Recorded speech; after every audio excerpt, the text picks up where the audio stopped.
Monsieur l'ambassadeur, Monsieur le maire,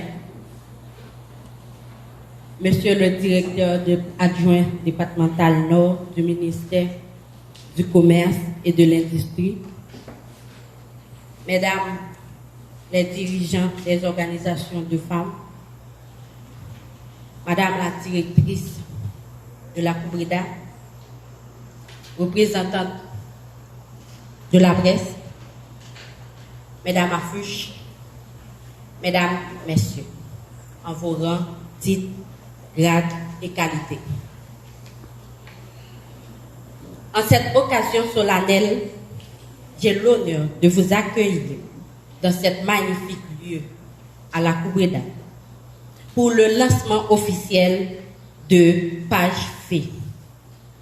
Page Fait est en effet le programme d'accompagnement aux jeunes femmes entrepreneurs, avec pour objectif général de permettre une meilleure implication et participation des femmes dans la vie sociale et économique, mais aussi de renforcer les capacités dans la création de richesses. L'Affuche compte déjà en son actif 4 grands projets, à savoir le forum annuel organisé tous les ans à l'intention de 100 jeunes filles venant de partout à travers le pays. On s'apprête à lancer la 7e édition.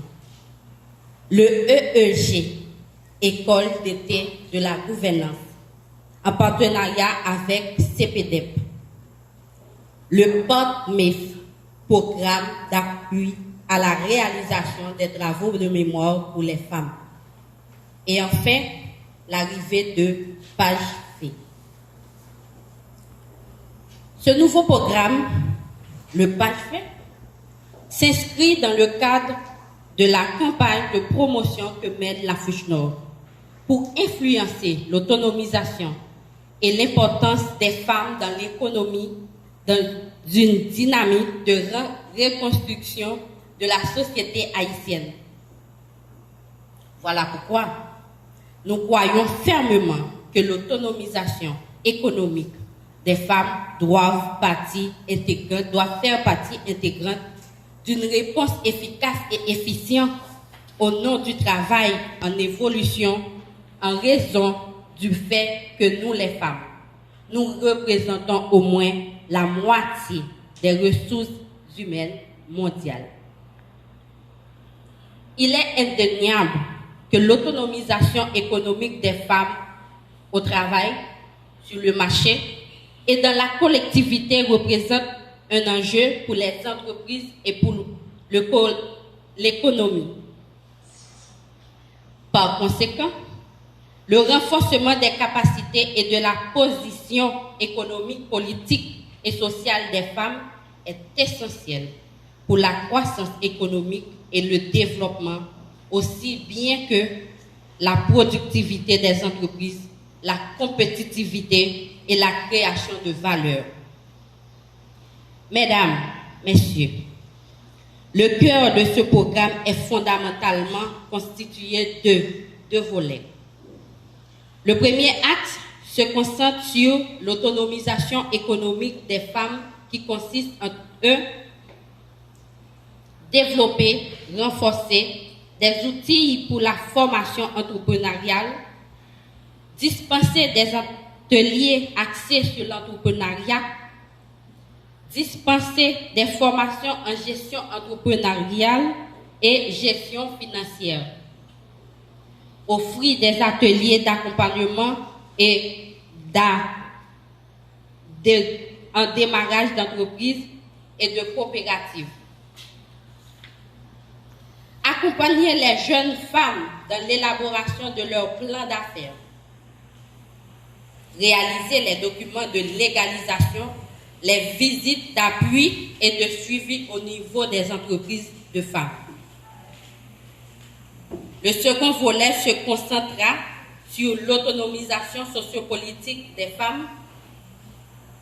Cette phase consiste à développer, renforcer des outils pédagogiques sur différentes thématiques, former des femmes relais communautaires sur le leadership féminin, les droits et devoirs civiques, l'égalité femmes-hommes et l'engagement citoyen. Réaliser des séances de plaidoyer auprès des maires, CASEC, ASEC et aussi aux autorités sur la place des femmes dans la vie publique. Sachez que la mission que l'on se donne à travers ce programme, c'est de promouvoir l'autonomisation, l'importance de la femme dans l'économie pour un processus de reconstruction de la société haïtienne. Former 70 jeunes filles et femmes chefs d'entreprise sur des différents aspects de la société de la vie socio-économique, subventionner les jeunes femmes chefs d'entreprise aspirant de bénéficier d'une subvention afin de renforcer leur entreprise.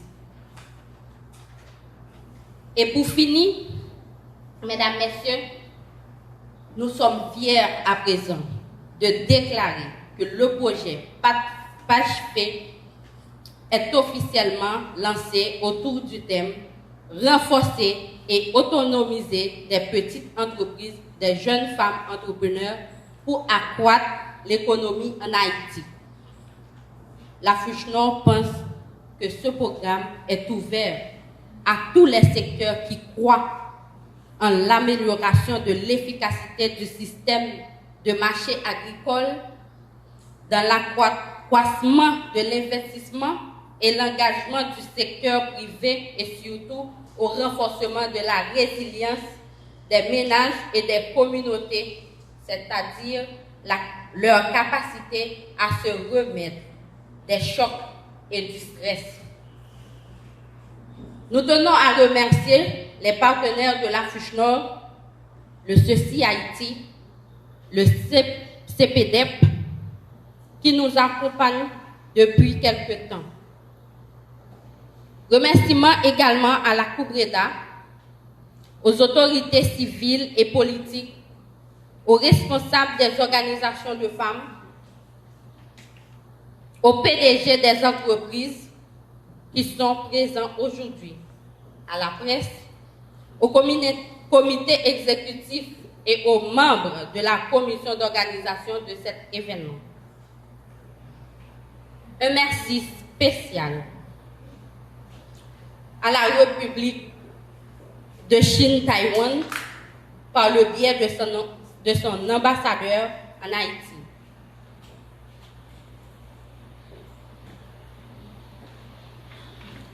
Yuan Yang, Dashi, Xiansheng, Yanxi, Nende, Guaglan, Xie.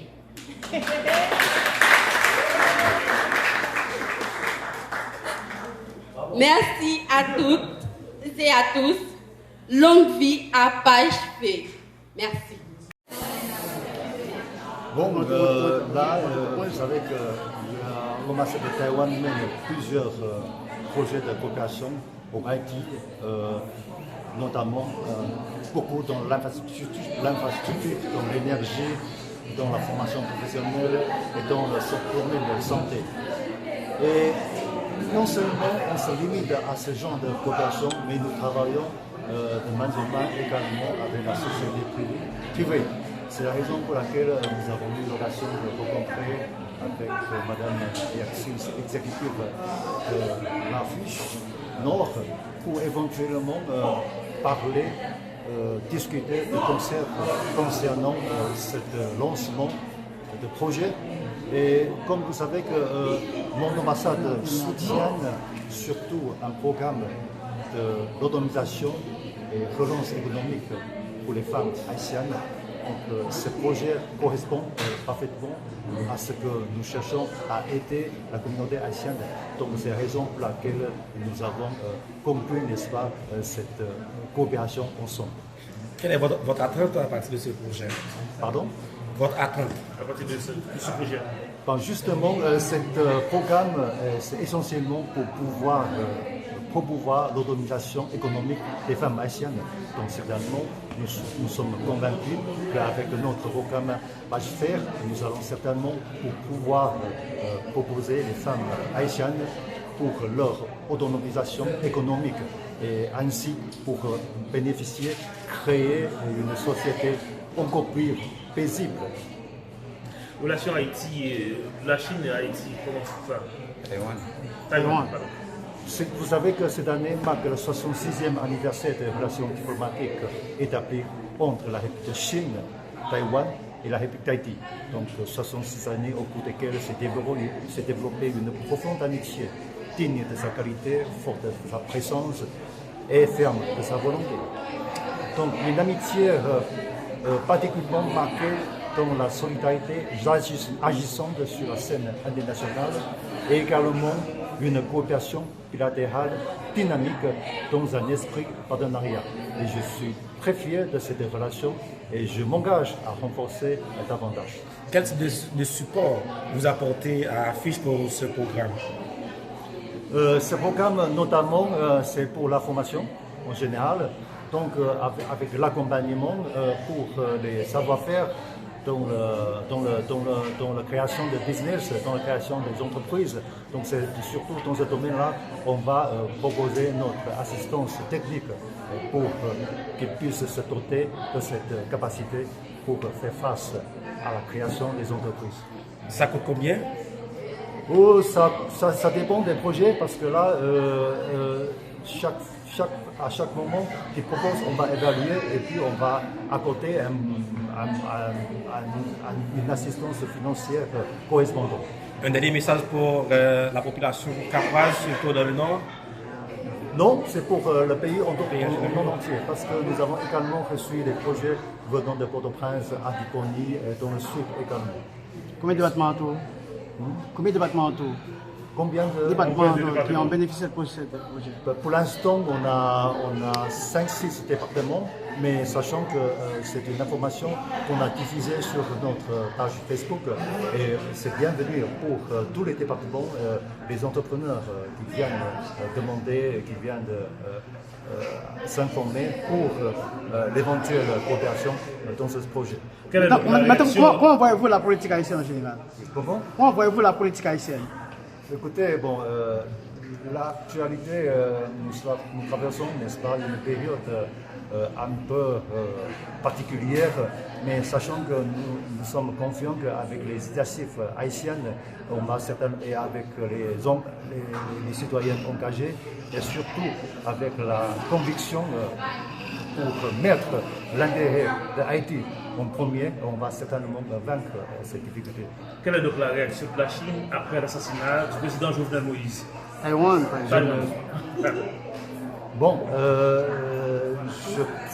je suis comme toute la communauté internationale bien choqué par cette nouvelle parce que personnellement j'avais eu l'occasion de travailler avec le président, donc nous avons fait plusieurs déplacements et je pense que ça c'est une assassination qui ne mérite pas bien et surtout cette assassination est une barbarie qui doit être condamnée juridiquement. Maintenant vous voyez que le pays est gangsterisé. Comme je viens de dire, il faut avoir une initiative haïtienne et je pense que la communauté internationale, y compris Taïwan, la République de Chine, nous sommes favorables pour accompagner, n'est-ce pas, des initiatives utiles, praticables et crédibles pour pouvoir résoudre ce problème. Merci.